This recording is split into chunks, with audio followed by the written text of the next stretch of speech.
In today's video, I'm going to teach you Guide with Jotform. We'll walk through how to add a calculation to an appointment request form using Jotform's form builder so you can automatically total values or combine answers without manual math. First, open your appointment request form inside the Jotform form builder. Make sure you're in the build view where you can see your form on the canvas and the editing tools on the left. If you have multiple forms, select the correct one from your dashboard and wait for it to load fully before you continue. Next, look to the left sidebar and click Add Element. This opens the panel that holds all the blocks you can place on your form. You'll notice a few categories here. The basic fields are great for inputs, but for calculations, we're heading to a different section. Switch to the Widgets tab.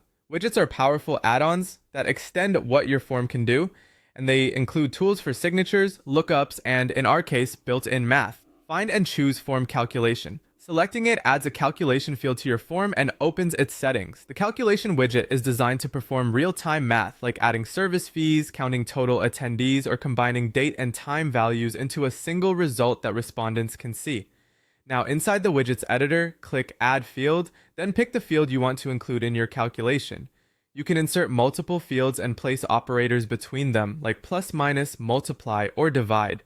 If you're working with dropdowns or single-choice questions, make sure those options have numeric calculation values so the math adds up the way you expect.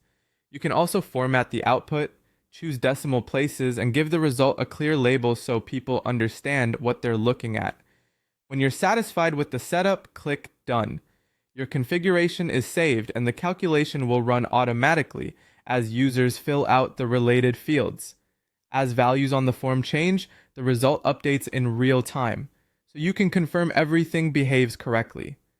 If you ever need to tweak the formula later, just open the widget settings again and make your changes. That's it.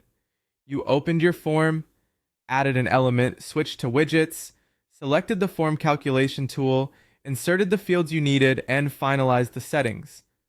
With this in place, your appointment request form becomes smarter, faster, and more consistent. No spreadsheets or manual totals required. Thanks for watching and happy building.